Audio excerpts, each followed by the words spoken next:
That night, the world did not change. The streets were still quiet. People were still asleep. Church bells still echoed in the distance like they always had. But on the roof of a small house beneath a sea of stars, one man stood completely alone, holding his breath as if the entire sky was listening.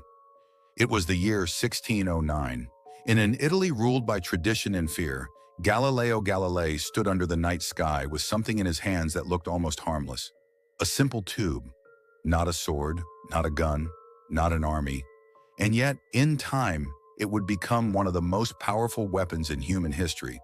Because this tube was not made to kill bodies. It was made to destroy beliefs. It was a telescope. Galileo lifted it slowly toward the heavens, and in that moment he wasn't just looking at stars. He was looking directly at the oldest certainty mankind had ever trusted. Because in Galileo's world, everyone knew the truth. The sky was perfect. The heavens were pure. The universe was designed, ordered, untouchable. And most importantly, Earth was the center of everything. Not just physically, spiritually. Earth at the center meant humanity mattered most. It meant human life was the heart of creation. It meant the world was built around us, for us. And the church protected that belief like a kingdom protects its crown. To question it wasn't curiosity, it was rebellion. In the 1600s, religion wasn't only faith. Religion was law. Religion was power.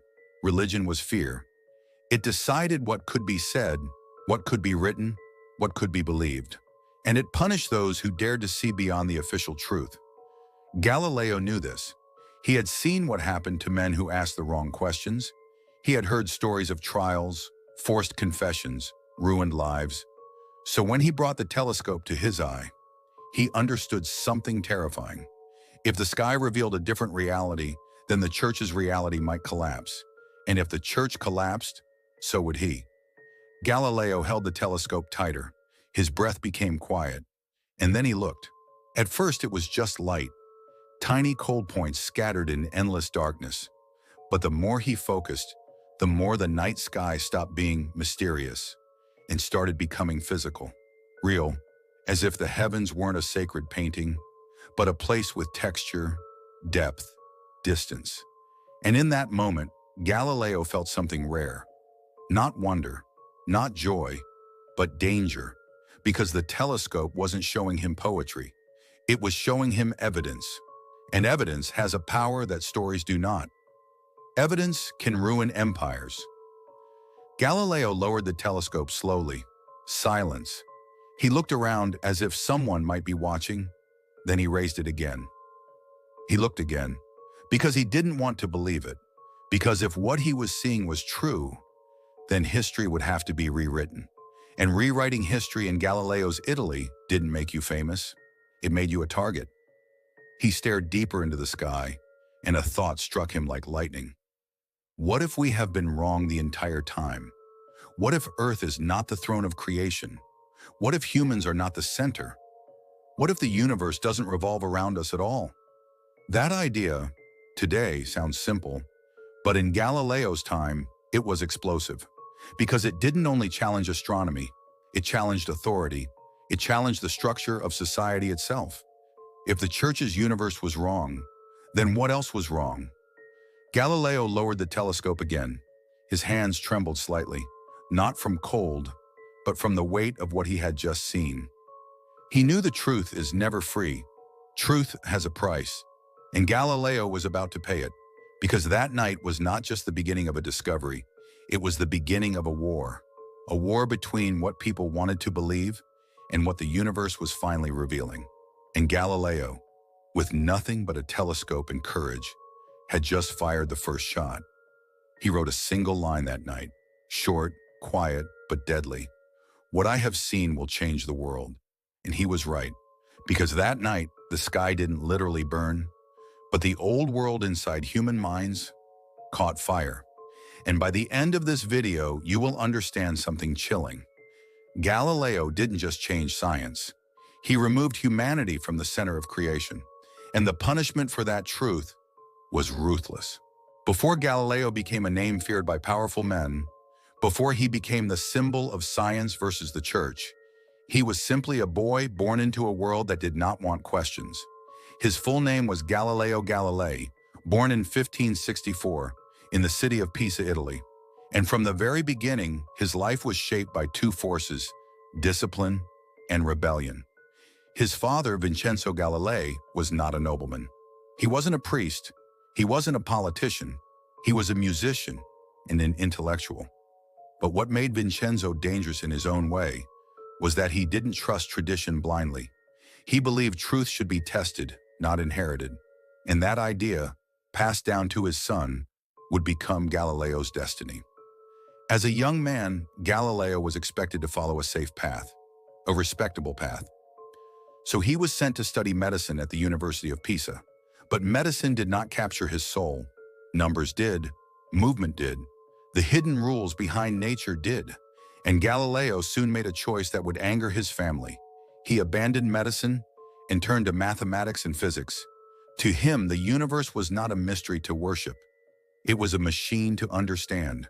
And once Galileo tasted that mindset, he could never return to a quiet life. Even as a student, he was bold. He questioned professors. He challenged old ideas. He didn't behave like a man who wanted approval. He behaved like a man who wanted truth. One legend says that inside a cathedral in Pisa, Galileo watched a lamp swinging back and forth. And from that simple motion, he began thinking about time, rhythm, and gravity. Whether the story is perfectly accurate or not, it reveals something essential. Galileo's mind was built to see meaning in ordinary things. Where others saw a swinging lamp, he saw a law of nature waiting to be discovered. And this ability, this hunger, grew stronger with time. As Galileo became a teacher and scholar, he started working on a problem that obsessed Renaissance Europe: motion. People believed that heavier objects fell faster than lighter ones. It was an ancient idea, accepted as truth for centuries. Galileo didn't accept it. He tested it.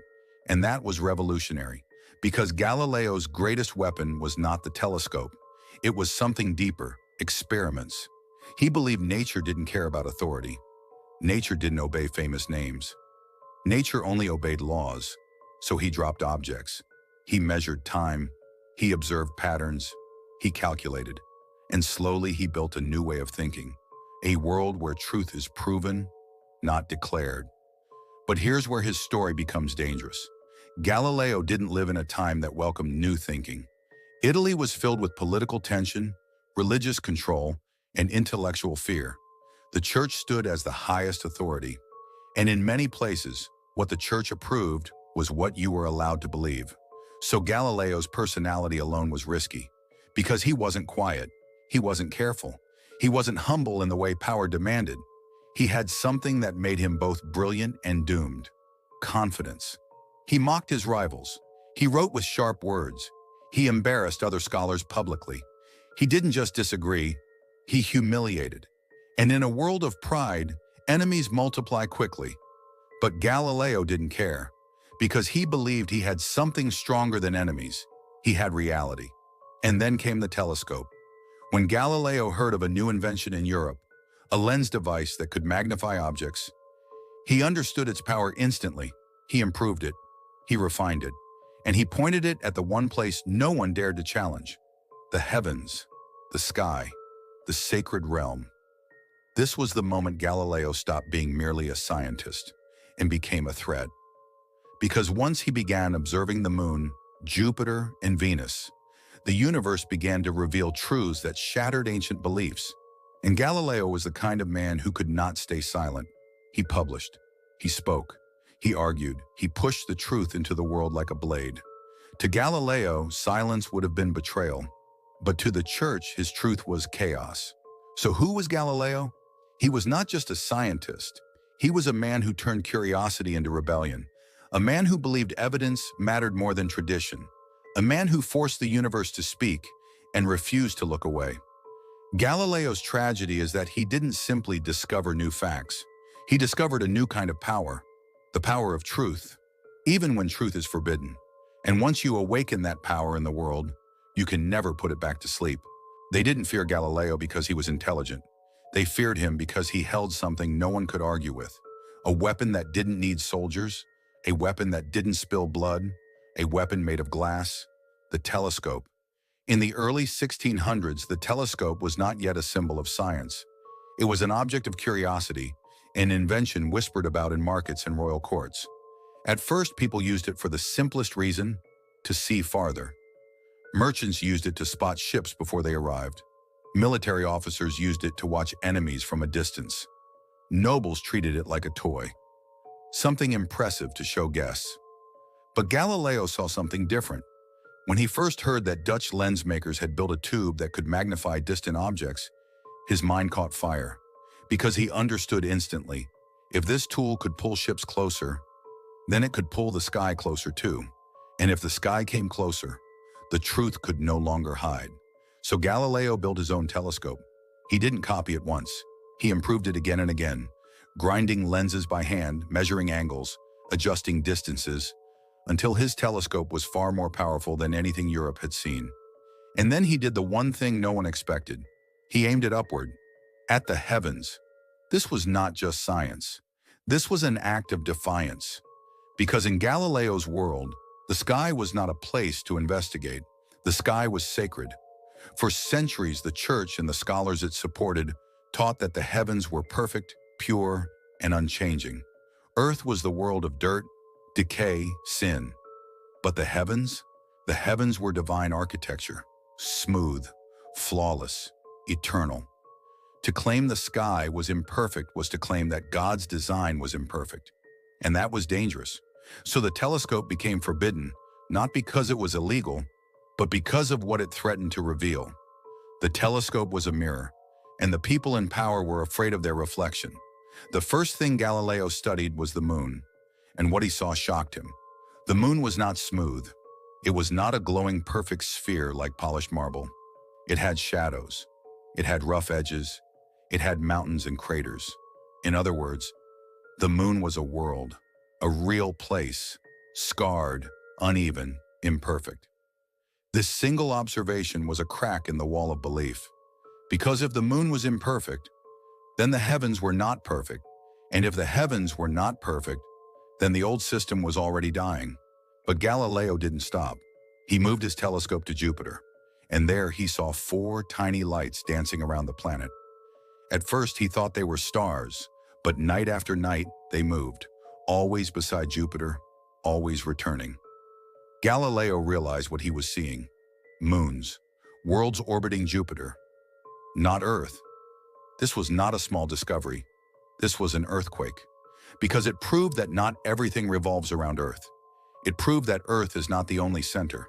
It proved the universe was bigger and more complex than the church's model allowed. And then came the final blow. Venus. Galileo observed Venus and saw its phases, like the moon, sometimes a thin crescent, sometimes half-lit, sometimes bright and full. This could only happen if Venus circled the sun, which meant the sun was not circling Earth.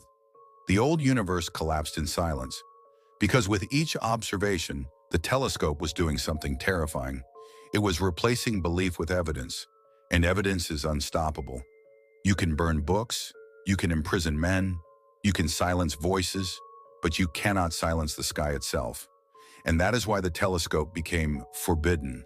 Not officially, not with a written law, but with fear. Because once people understood what Galileo was seeing, they would ask a forbidden question. If the church was wrong about the universe, what else was it wrong about? The telescope threatened more than astronomy. It threatened authority. It threatened control. It threatened the very structure of truth in society. Because Galileo's telescope didn't just show stars. It showed humiliation. It showed that powerful men had been confidently wrong for centuries. And in human history, nothing is more dangerous than proving powerful men wrong. So Galileo kept observing, publishing, speaking, and with every new page, the telescope became more than an instrument.